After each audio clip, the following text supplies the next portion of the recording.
My name is Ebony Ships, and I'll be doing an IV insertion checkoff.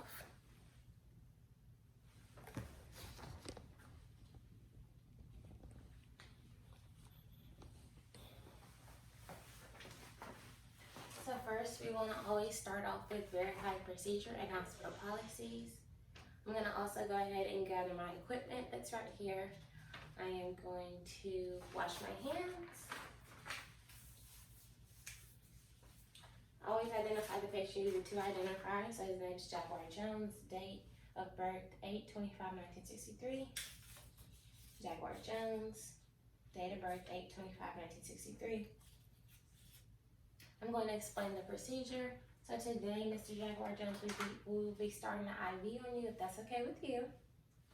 And I'm going to assess his allergies. So it says he's allergic to penicillin. Today, Mr. Jaguar Jones, we will not be giving you any penicillin. I'd also want to go ahead and position my trash can near, and then go ahead and wash my hands again. Then I'm going to go ahead and don my goggles. And I am going to position my patient in supine position. So you just need to be sitting up. I'm going to raise the bed to a working level and lower the side rail so I can get near him. I'm going to go ahead and open my equipment using sterile technique.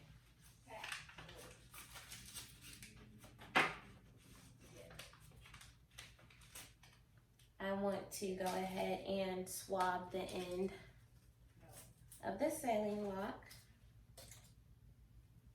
with an alcohol pad. And I'm going to go ahead and connect my syringe. And I'm going to prime the tubing. And I want to loosen the top on here. And I'm going to set this back in the pack, but I'm going to set it close near the patient so I can get to it fast.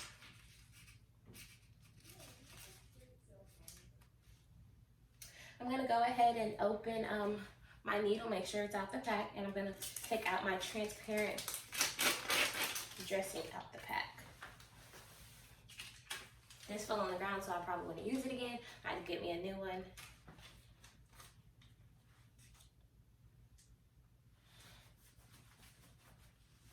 So 3 principles for choosing a vein. You want to avoid areas that have pain on palpation.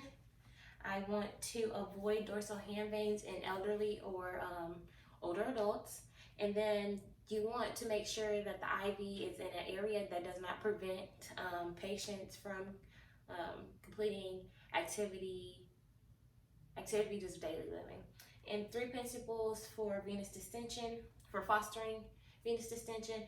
You want to stroke distal to proximal, apply warmth, and you want to make sure that extremity is in the dependent position. So I'm going to go ahead and tie the tourniquet 4 to 6 inches away from the area that I've chosen.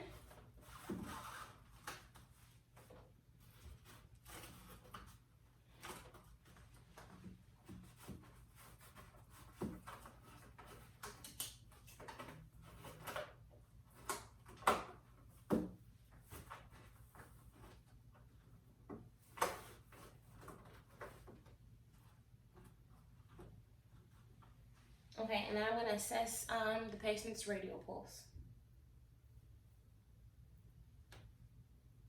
Okay, so I go ahead and don my clean gloves.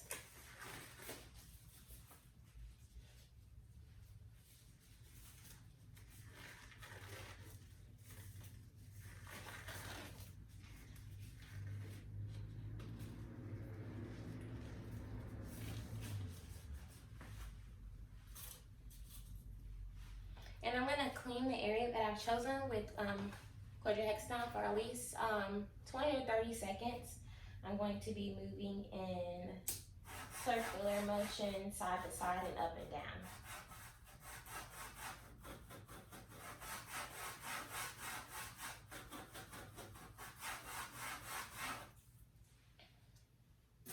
And I want to make sure that I allow it to dry for at least 20 seconds.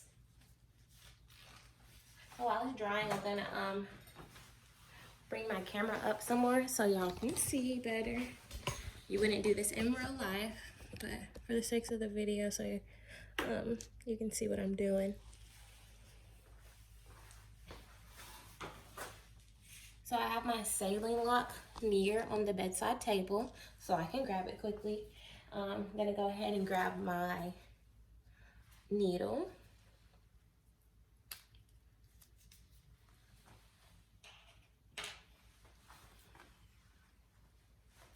When inserting the needle, you want to anchor the vein, never touching the area that you've cleaned. I'm gonna go in with the bevel up at a 10 to 30 degree angle. So I cleaned right here. I'm gonna anchor the vein, insert at a 10 to 30 degree angle.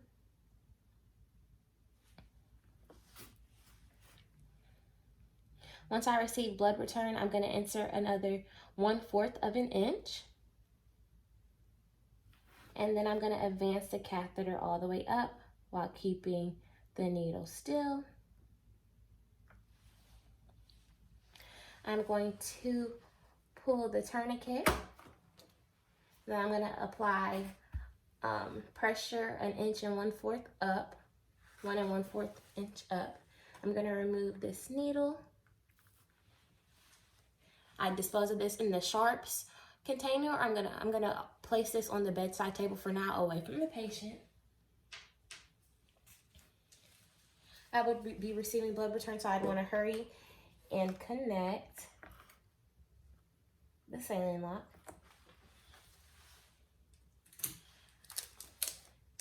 I'm going to place a piece of temporary tape.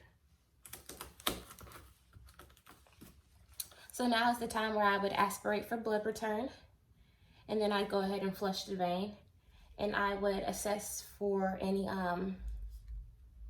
swelling. So I'd flush the vein. This would be empty. I connect this. This would go in the sharps container also. So now I can go ahead and apply my transparent dressing.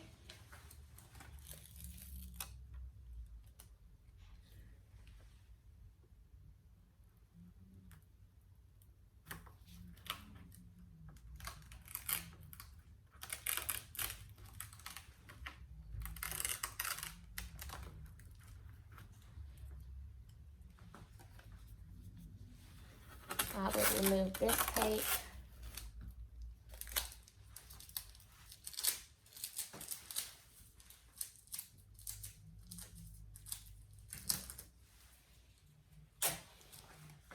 And apply permanent tape.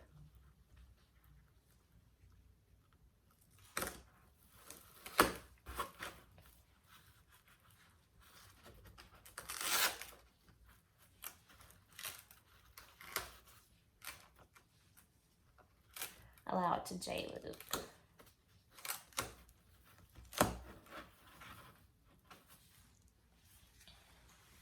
I would go ahead and,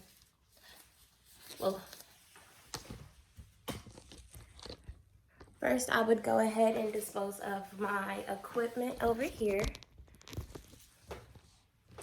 So I dispose of my equipment, and then I dispose of my gloves.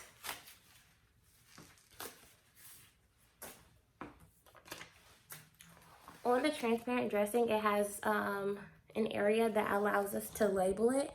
So I would put the date, the time, the gauge length, and I'd initial it.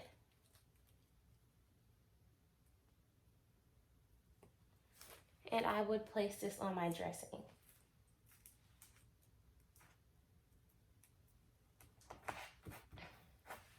After I label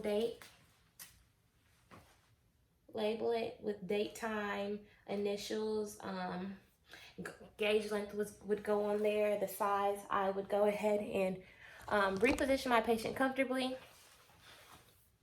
But I'd also teach them ways to prevent dislodging the IV, and I would tell them signs and symptoms of IV complications.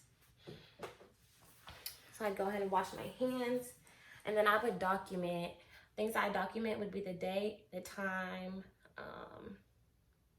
the location of the IV, the length and the size of the gauge. I would write down how many times it took for me to insert the IV, things like that, my patient's response. So now with removing an IV,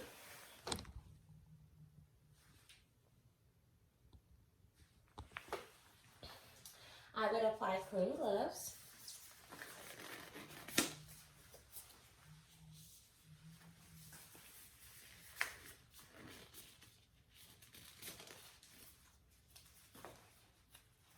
I'm going to remove this tape.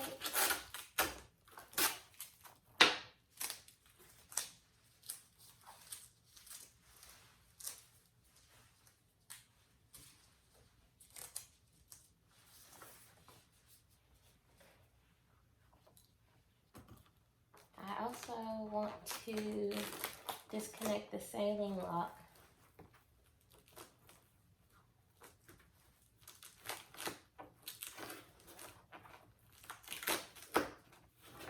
I disconnect the saline lock.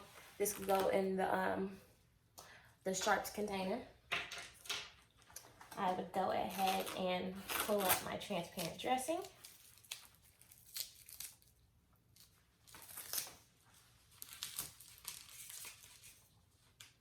I would take some sterile gauze, place it on top. And I want to pull out this catheter slowly and parallel to the vein.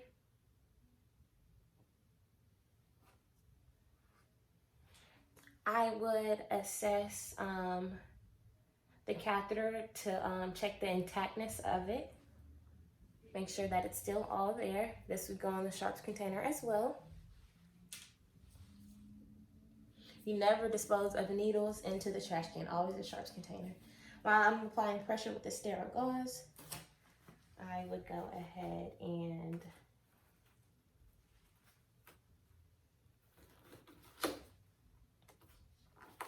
tape it.